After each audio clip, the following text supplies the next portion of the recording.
Hello everyone, welcome to geography NCERT based pattern series पर।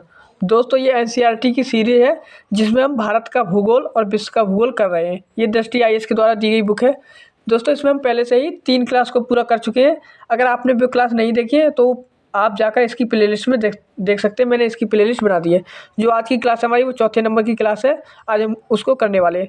दोस्तों, मैं आपको बता दूं कि हमने कौन कौन से टॉपिक इसमें पूरे कर लिए हैं। दोस्तों, 6 क्लास की एनसीईआरटी से हमने 6 क्लास की एनसीईआरटी से दोस्तों ये वाला टॉपिक चल रहा है, पूरा कर चुके हैं। जिसमें हमने दोस्तों ये 6 चैप्टर पूरे कर लिए। 6 चैप्टर को पूरा कर लिया है।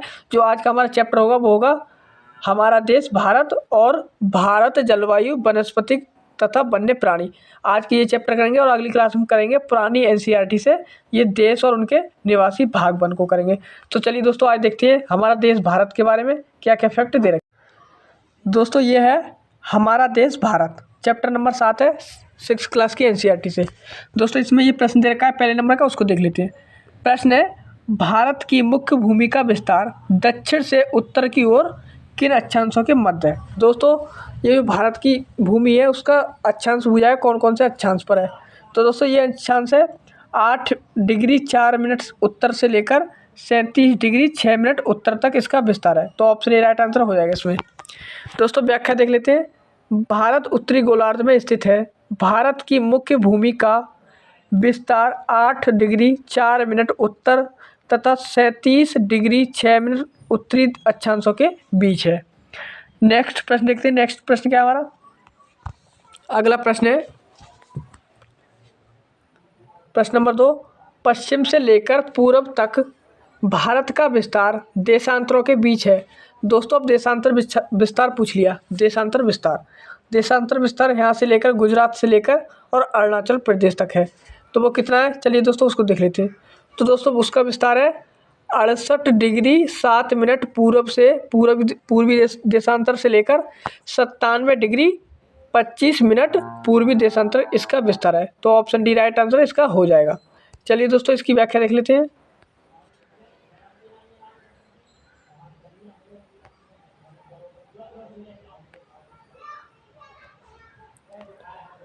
व्याख्या है, पश्चिम से लेकर पूर्व तक भारत का विस्तार 68 डिग्री 7 मिनट पूर्व से तथा 97 डिग्री 25 मिनट पूर्वी देशांतरों के बीच स्थित है। दोस्तों, अगली देख लेते हैं। अगला प्रश्न है, कर्क रेखा किन राज्यों से होकर गुजरती है। दोस्तों, कर्क रेखा किन राज्यों से होकर गुजरती है? तो कर्क रेखा भारत के 8 राज्यों से होकर गुजरती है। किन किन राज्यों से होकर गुजरती है वो अभी देखेंगे। पहले देख लेते हैं इन ऑप्शन में कौन कौन सा ठीक दे रखा है। तो कर्क रेखा भारत के 8 राज्यों से होकर गुजरती है। गुजरात, राजस्थान, त्रिपुरा और मिजोरम, इन 4 राज्यों से होकर गुजरती है इस प्रश्न में। तो क्या आंसर हो जाएगा? ऑप्शन डी उपयुक्त सभी। दोस्तों, इसकी व्याख्या दे रखी है। कर्क रेखा देश के लगभग मध्य भाग से होकर गुजरती है। यह रेखा भारत के 8 राज्यों से होकर गुजरती है, जो इस प्रकार है। पहला है गुजरात, राजस्थान, मध्य प्रदेश, छत्तीसगढ़, झारखंड, पश्चिम बंगाल, त्रिपुरा और मिजोरम। ये 8 राज्यों से होकर कर्क रेखा गुजरती है। दोस्तों, अगला प्रश्न है प्रश्न नंबर 4। भारत की स्थलीय सीमा कितने देशों के साथ जुड़ी है। दोस्तों, भारत की जो स्थलीय सीमा है, अंतर्राष्ट्रीय सीमा, वो कितने देशों के साथ लगती है? तो ये दोस्तों 7 देशों के साथ लगती है। ऑप्शन डी राइट आंसर होगा, 7 देशों के साथ लगती है। कौन कौन से देश हैं? तो भारत देश की सीमा 7 देशों के साथ जुड़ी है। ये देश हैं, पहला है चीन, नेपाल, भूटान, म्यांमार, पाकिस्तान, बांग्लादेश और अफगानिस्तान। इन देशों के साथ भारत की स्थलीय सीमा लगती है। प्रश्न नंबर अगला है हमारा, निम्नलिखित में से भारत की सबसे लंबी स्थलीय सीमा किस देश के साथ लगती है। दोस्तों, भारत की स्थलीय सीमा है वो किस देश के साथ सबसे लंबी है? तो ये बांग्लादेश के साथ सबसे लंबी सीमा लगाता है। बांग्लादेश के साथ सर्वाधिक सीमा लगती है। भारत की सबसे लंबी स्थलीय सीमा बांग्लादेश के साथ लगती है। नेक्स्ट प्रश्न है हमारा, निम्नलिखित में से भारत के कौन से राज्य तीन तरफ से अंतर्राष्ट्रीय सीमाओं से घिरे हैं। दोस्तों, भारत के कौन से ऐसे राज्य हैं जो 3 तरफ से अंतर्राष्ट्रीय सीमाओं से घिरे हैं? तो दोस्तों, एक राज्य तो आपको याद रखना है, वो है त्रिपुरा, जो कि बांग्लादेश से 3 ओर से घिरा है। और एक है सिक्किम, जो दोस्तों 3 देशों से घिरा हुआ है। सिक्किम 3 देशों से घिरा हुआ है। तो 2 राज्य हो गए, सिक्किम और त्रिपुरा। तो क्या आंसर हो जाएगा? 3 और 4, ऑप्शन सी राइट आंसर हो जाएगा, 3 और 4। सिक्किम एवं त्रिपुरा 3 तरफ से दूसरे देशों के साथ अपनी सीमा साझा करते हैं। सिक्किम नेपाल, भूटान एवं चीन से 3 तरफ से घिरा है, जबकि त्रिपुरा बांग्लादेश से 3 तरफ से घिरा हुआ है। आप मैप में देखेंगे तो आपको पता चल जाएगा। दोस्तों अगला प्रश्न है, भारत के कितने राज्य कम से कम 2 देशों के साथ अपनी सीमा को साझा करते हैं?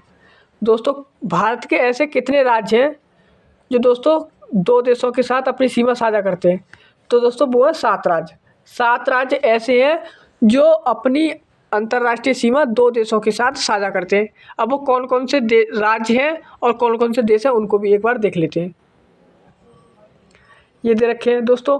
इसमें पहला है जम्मू और कश्मीर। जम्मू और कश्मीर ये पाकिस्तान, चीन और अफगानिस्तान से सीमा लगाता है। पाकिस्तान, चीन और अफगानिस्तान से सीमा जम्मू कश्मीर की लगती है।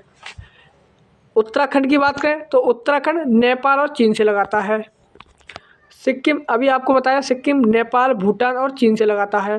अरुणाचल प्रदेश की सीमा चीन से भी लगती है, भूटान से लगती है, म्यांमार से लगती है। असम राज्य की सीमा ये भूटान और बांग्लादेश से लगती है।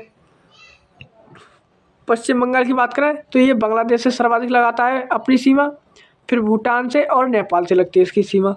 मिजोरम ये बांग्लादेश और म्यांमार दोनों से घिरा हुआ है, बांग्लादेश और म्यांमार दोनों से। अगला प्रश्न है दोस्तों, प्रश्न नंबर 8 है, विंध्य एवं सतपुड़ा पर्वत श्रेणी के बीच से कौन सी नदी बहती है? तो दोस्तों इनके बीच से बहती है नर्मदा नदी। कौन सी नदी? नर्मदा नदी। दोस्तों नर्मदा नदी ऐसी नदी है जो कि पूरब से पश्चिम की ओर बहती है, पूरब से पश्चिम की ओर इसका प्रवाह है। नर्मदा नदी, नर्मदा नदी के उत्तर में विंध्य पर्वत श्रेणी है तथा दक्षिण में सतपुड़ा श्रेणी है, अर्थात नर्मदा नदी विंध्य और सतपुड़ा पर्वत श्रेणी के बीच बहती है। याद रहेगा, नर्मदा नदी। अगला प्रश्न है दोस्तों, ताप्ती नदी। ताप्ती नदी के संदर्भ में निम्नलिखित में से कौन से कथन सत्य है? ताप्ती नदी की बात करें दोस्तों, ताप्ती नदी सतपुड़ा पर्वत श्रेणी के दक्षिण में बहती है। तो दोस्तों ये तो सही है, इसमें राइट है। दूसरा है दोस्तों, ताप्ती नदी भारतीय प्रायद्वीप की एकमात्र नदी है जो पूरब से पश्चिम की ओर बहती है। दोस्तों इसमें थोड़ी सी बारीक सी गलती है। क्या गलती है? ताप्ती नदी भारतीय प्रायद्वीप की ऐसी नदी है जो दोस्तों पूरब से पश्चिम की ओर तो बहती है, परंतु एकमात्र नहीं है, क्योंकि इसके साथ दोस्तों नर्मदा नदी भी बहती है। कौन सी नदी? नर्मदा नदी, वो भी पूरब से पश्चिम की ओर बहती है। तो दोस्तों एकमात्र नदी तो नहीं होगी, तो इसलिए ये वाला गलत हो जाएगा। अब तीसरा क्या है? ताप्ती नदी के उत्तर में अजंता और सतमाला पर्वत अवस्थित है। दोस्तों ये वाला भी गलत है। इसमें इस प्रश्न में सिर्फ पहला ही कथन हमारा राइट है, तो आंसर क्या होगा? ऑप्शन ए केवल एक सत्य है। चलिए दोस्तों इस प्रश्न के बारे में जान लेते हैं। केवल कथन एक सत्य है तथा कथन 2 एवं 3 असत्य है। क्यों असत्य है? ताप्ती नदी के अलावा नर्मदा नदी भी पूरब से पश्चिम दिशा में बहती हुई खंबात की खाड़ी में गिरती है तथा अजंता एवं सतमाला पर्वत ताप्ती नदी के दक्षिण में स्थित है। कहाँ स्थित है? दक्षिण में। और प्रश्न में हमें कहाँ बता दिया था? उत्तर में बताया था, तो वो इसलिए गलत हो जाएगा। दोस्तों अगला प्रश्न है, हिमालय पर्वत को 3 मुख्य समानांतर श्रृंखलाओं में बांटा जाता है। उत्तर से दक्षिण की ओर उनका सही क्रम क्या है? दोस्तों उत्तर से दक्षिण की ओर सही क्रम बताना है। तो सबसे उत्तर में दोस्तों बृहद हिमालय पड़ता है। कौन सा हिमालय? बृहद हिमालय। उसके बाद आता है दोस्तों मध्य हिमालय, फिर आता है शिवालिक हिमालय। तो ऑप्शन डी राइट आंसर हो जाएगा। इस प्रकार का क्रम हो जाएगा, बृहद हिमालय, मध्य हिमालय, फिर शिवालिक हिमालय, ये इनका क्रम हो गया। अब जानते हैं हिमालय के बारे में थोड़ा सा और। उत्तर में बर्फ से ढका हिमालय हमारे देश के लिए संतरी का कार्य करता है। हिम प्लस आलय का मतलब होता है बर्फ का घर। हिमालय पर्वत को 3 मुख्य समानांतर श्रृंखलाओं में बांटा जाता है। सबसे उत्तर में स्थित श्रृंखला को बृहद हिमालय या हिमाद्री कहते हैं।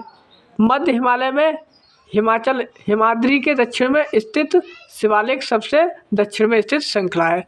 तो दोस्तों ये था हिमालय के बारे में। अब देखते हैं नेक्स्ट प्रश्न। अगला प्रश्न क्या है हमारा, नीचे दिए गए नदियों के नाम को ध्यान से देखिए। उपयुक्त में से कौन सी नदियाँ डेल्टा बनाती हैं। दोस्तों हमसे पूछा हुआ है डेल्टा बनाती हैं नदियाँ। तो दोस्तों आपको यहाँ पर एक पॉइंट याद रखना है कि जो नदियाँ पश्चिम से पूरब की ओर बहती हैं, जैसे कि बंगाल की खाड़ी में गिरती है, वो सारी नदियाँ क्या बनाती हैं, डेल्टा बनाती हैं। और जो नदियाँ पूरब से पश्चिम की ओर बहती है और अरब सागर में गिरती है, वो नदी डेल्टा नहीं बनाती है। क्या नहीं बनाएंगी, वो नदी डेल्टा नहीं बनाएंगी। ये अब बात आपको याद रखना। तो दोस्तों महानदी ये भी पूरब को बहती है, गोदावरी भी पूरब को बहती है, कृष्णा भी पूरब को बहती है और कावेरी भी पूरब को बहती है। तो ये चारों नदियाँ डेल्टा बनाती हैं। जब चारों नदियाँ डेल्टा बनाएंगी तो क्या आंसर हो जाएगा, option D. D option right answer यहाँ पर होने वाला है। महानदी गोदावरी, कृष्णा एवं कावेरी ये सभी पूरब की ओर बहने वाली नदियां हैं तथा बंगाल की खाड़ी में गिरती हैं। ये नदियां अपने मुहाने पर उपजाऊ डेल्टा का निर्माण करती हैं। दोस्तों अगला प्रश्न है और काफ़ी अच्छा प्रश्न है और आपको इसका आंसर आसानी से पता है। सुंदरबन डेल्टा के संदर्भ में नीचे दिए गए कथनों में कौन से कथन सत्य हैं। सुंदरबन डेल्टा, दोस्तों आप सभी को पता है सुंदरबन डेल्टा विश्व का सबसे बड़ा डेल्टा है। हम ये प्रश्न बार बार पढ़ते आते हैं। तो इसमें पहला कथन दे रखा है यह विश्व का सबसे बड़ा डेल्टा है। तो दोस्तों ये एकदम राइट है। इस डेल्टा की आकृति त्रिभुजाकार है। कैसी है, त्रिभुजाकार। तो दोस्तों ये भी राइट है। इस डेल्टा की आकृति त्रिभुजाकार है। दोस्तों ये भी इसकी राइट आंसर है। तो क्या आंसर हो जाएगा, ऑप्शन सी राइट हो जाएगा। 1 और 2 दोनों सही है। अब जानते हैं इस डेल्टा के बारे में। गंगा एवं ब्रह्मपुत्र नदियाँ विश्व के सबसे बड़े डेल्टा का निर्माण करती हैं, जिसे सुंदरबन डेल्टा कहा जाता है। इस डेल्टा की आकृति त्रिभुजाकार है। डेल्टा स्थल का वह भाग होता है जो नदी के मुहाने पर बनता है। जहाँ नदियाँ समुद्र में प्रवेश करती हैं उस जगह को नदी का मुहाना कहा जाता है। ये डेल्टा के बारे में हो गया। अगला प्रश्न है दोस्तों, भारत का कौन सा द्वीप प्रवाल द्वीप है। दोस्तों प्रवाल द्वीप, यह प्रश्न बार बार हमारे एग्जाम में आता है। प्रवाल द्वीप, दोस्तों याद रखना भारत का एकमात्र प्रवाल द्वीप वो लक्षद्वीप है। ये प्रवालों से निर्मित है। कैसा निर्मित है, प्रवालों से। तो ऑप्शन ए राइट आंसर हो जाएगा इसमें। अब जान लेते हैं थोड़ा बहुत लक्षद्वीप के बारे में। भारत में 2 द्वीप समूह हैं, अंडमान निकोबार और लक्षद्वीप। लक्षद्वीप अरब सागर में स्थित है। ये केरल के तट से कुछ दूर स्थित प्रवाल द्वीप है। अंडमान एवं निकोबार द्वीप समूह भारत के दक्षिण पूर्व में स्थित, ये बंगाल की खाड़ी में स्थित है। ये था लक्षद्वीप की स्थिति हो गई। अब दोस्तों हमारे अगला चैप्टर शुरू होता है, वो होता है चैप्टर नंबर 8, भारत, जलवायु, वनस्पति तथा वन्य प्राणी। चलिए इनके बारे में भी थोड़ा देख लेते हैं। इसमें दोस्तों हमारा प्रश्न पहला है, मानसून शब्द की उत्पत्ति किस भाषा से हुई है। दोस्तों मानसून शब्द, ये मानसून शब्द अरबी भाषा का शब्द है। किस भाषा का शब्द है, अरबी भाषा का, याद रहेगा।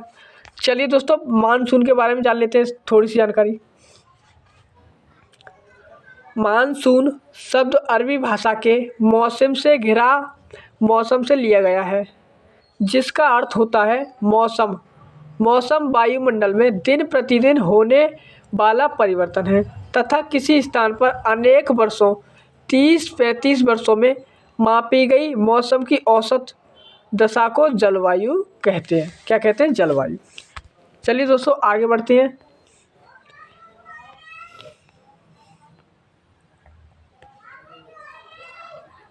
दोस्तों अगला प्रश्न है इसमें हमारा, निम्नलिखित में से भारत के किस भाग में लौटते हुए मानसून के कारण वर्षा होती है। दोस्तों भारत के किस भाग में लौटते हुए मानसून के कारण वर्षा होती है। तो दोस्तों आप सभी को पता होगा जब लौटता हुआ मानसून आता है तो ये तमिलनाडु एवं आंध्र प्रदेश के तट पर बारिश करता है। ऑप्शन बी राइट आंसर हो जाएगा, ऑप्शन डी तमिलनाडु एवं आंध्र प्रदेश। इसके बारे में और जान लेते हैं। शरद ऋतु के समय पवन स्थल भागों से लौटकर बंगाल की खाड़ी की ओर बहती है। यह मानसून के लौटने का मौसम होता है। भारत के दक्षिणी भाग विशेषकर तमिलनाडु एवं आंध्र प्रदेश के क्षेत्र में इस मौसम में वर्षा होती है लौटते हुए मानसून से। दोस्तों अगला प्रश्न है, नीचे दिए गए कथन एवं कारण पर विचार कीजिए।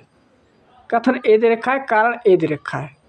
आर, भारत की जलवायु को मानसूनी जलवायु कहा जाता है। दोस्तों एकदम राइट है। भारत की जलवायु कैसी है? मानसूनी है। ये हम भी बार बार पढ़ते हैं, फैक्ट के रूप में भी पढ़ लेते हैं और हमसे कहा भी जाता है। दूसरा है दोस्तों कारण आर, भारत की स्थिति उष्ण कटिबंध में होने के कारण अधिकतर वर्षा मानसूनी पवन से होती है। दोस्तों ये भी राइट है।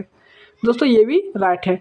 एक बात यहाँ पर देखना, जो कथन ए है, जो कारण आर है, इसकी सही स्पष्टीकरण भी देता है कि भारत मानसूनी जलवायु है कहा जाता है क्योंकि भारत उष्ण कटिबंध में होने के कारण अधिकतर वर्षा मानसूनी पवन से होती है। तो क्या आंसर हो जाएगा? ऑप्शन ए राइट आंसर हो जाएगा। ए एवं आर दोनों सही है। आर ए का सही व्याख्या करता है, ये भी ठीक है।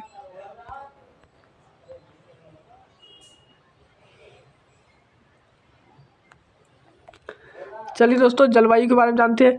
भारत की जलवायु को मानसूनी जलवायु कहा जाता है क्योंकि भारत की स्थिति उष्ण कटिबंध में होने के कारण अधिकतर वर्षा मानसूनी पवन से होती है, इसलिए इसे क्या कहते हैं? मानसूनी जलवायु।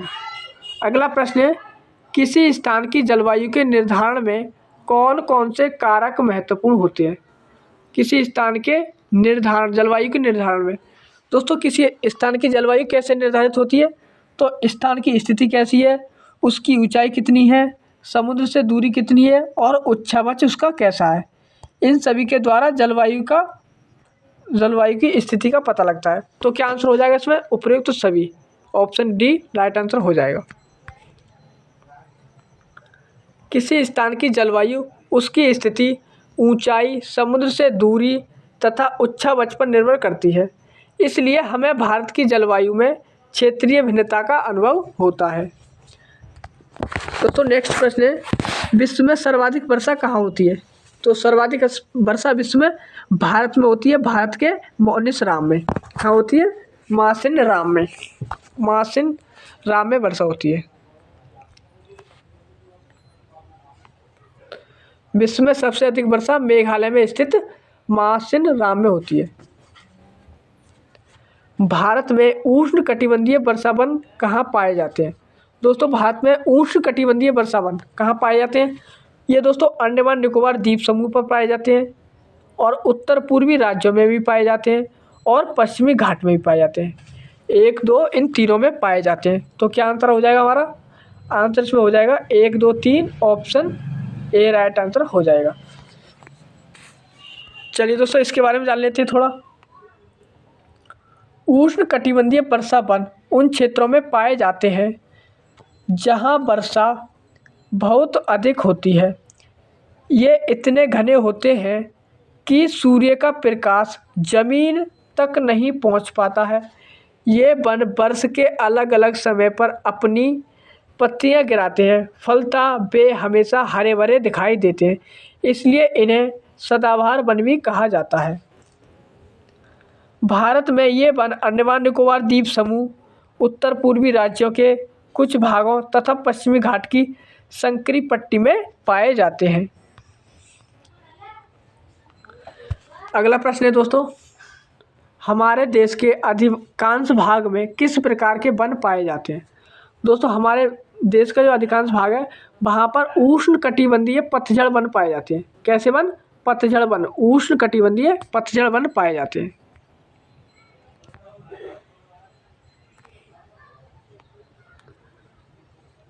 व्याख्या देख लेते हैं। हमारे देश के बहुत बड़े भाग में उष्ण कटिबंधीय पतझड़ वन पाए जाते हैं। इन वनों को मानसूनी वन भी कहा जाता है। ये कम घने होते हैं और वर्ष के एक निश्चित समय में अपनी पत्तियां गिराते हैं। नेक्स्ट प्रश्न हमारा, निम्नलिखित में से कौन सा कथन सत्य है? पहला कथन है कंटीली झाड़ियाँ वाली वनस्पति में पानी की क्षति को कम करने के लिए पत्तियों में बड़े बड़े कांटे होते हैं। तो दोस्तों ये वाला एकदम राइट है। इसमें ये वाला पहला कथन कैसा है? राइट है। दूसरा है पर्वतीय क्षेत्रों में पर्वतों की ऊंचाइयों के साथ वनस्पतियों में भी भिन्नता आती है। तो दोस्तों ये भी सही है। इसमें दोस्तों दोनों कथन क्या है? ठीक है। तो क्या आंसर हो जाएगा? ऑप्शन सी 1 और 2 दोनों राइट है। चलिए दोस्तों इसके बारे में जान लेते हैं। इसके बारे में उपयुक्त दोनों कथन सत्य हैं। कटीली झाड़ियों वाली वनस्पतियां शुष्क भागों में पाई जाती हैं। पानी की क्षति को कम करने के लिए इनकी पत्तियों में बड़े बड़े कांटे होते हैं। पर्वतों में ऊंचाई के अनुसार वनस्पतियों के विभिन्न प्रकार पाए जाते हैं क्योंकि ऊंचाई बढ़ने के साथ तापमान में कमी आती है। चलिए दोस्तों अगला प्रश्न देखते हैं। अगला प्रश्न क्या है? सूची फर्स्ट को सूची सेकंड के साथ सम्मिलित कीजिए। सूची फर्स्ट दे रखी है, सूची सेकंड। पहला है रोजवुड महोगनी। दोस्तों ये पेड़ है रोजवुड और महोगनी।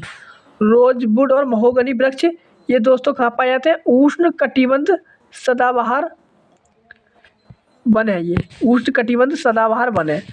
अगला है दोस्तों पीपल और नीम।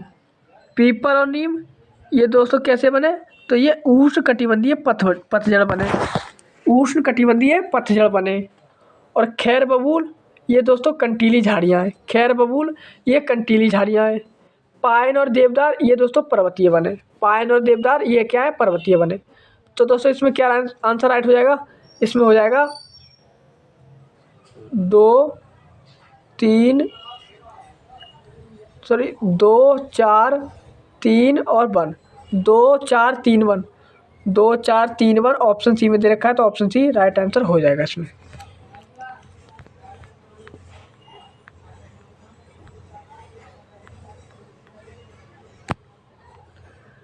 उष्ण कटिबंधीय सदाबहार वन रोजवुड महोगनी आवनुस आदि हैं।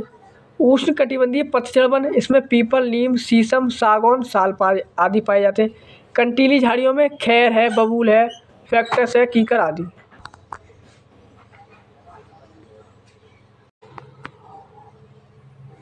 पर्वतीय वनस्पति इसमें पाइन देवदार चीड़ आदि पाए जाते हैं। दोस्तों अगला प्रश्न हमारा मैंग्रोव वन के संदर्भ में निम्नलिखित कथनों पर विचार कीजिए। दोस्तों पहला है ये वन खारे पानी में भी रह सकते हैं। दोस्तों मैंग्रोव वन ये कहाँ पाए जाते हैं? सुंदरवन के डेल्टा में पाए जाते हैं। तो वहाँ पर क्या है? खारा पानी है। तो दोस्तों ये वहाँ पर भी रह सकते हैं, खारे पानी में भी रह सकते हैं। सुंदरी इस प्रकार के वनों की महत्वपूर्ण प्रजाति है। तो दोस्तों ये भी सही है। इसमें दोस्तों दोनों कथन हमारे राइट है। तो आंसर क्या होगा? ऑप्शन सी 1 और 2 दोनों राइट है।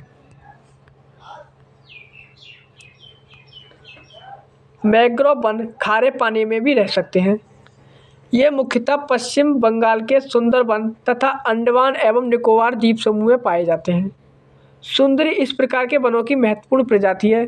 इस प्रजाति के नाम पर इस क्षेत्र का नाम सुंदरवन पड़ा है। अतः दोनों कथन क्या हमारे सत्य हैं। दोस्तों अगला प्रश्न है वन्य जीव सप्ताह कब मनाया जाता है? वन्य जीव सप्ताह ये कब मनाया जाता है? तो दोस्तों वन्य जीव सप्ताह मनाते हैं अक्टूबर के पहले सप्ताह में। वन्य जीव सप्ताह अक्टूबर के पहले सप्ताह में मनाते हैं। प्रत्येक वर्ष अक्टूबर के पहले सप्ताह को वन्य जीव सप्ताह के रूप में मनाया जाता है ताकि वन्य जीवों के निवास को संरक्षित रखने के लिए जागरूकता लाई जा सके। अगला प्रश्न है निम्नलिखित में से भारत में जंगली बकरी कहाँ पाई जाती है? दोस्तों जंगली बकरी भारत में ये दोस्तों हिमालय क्षेत्र में पाई जाती है। जंगली बकरी भारत के हिमालय क्षेत्र में पाई जाती है।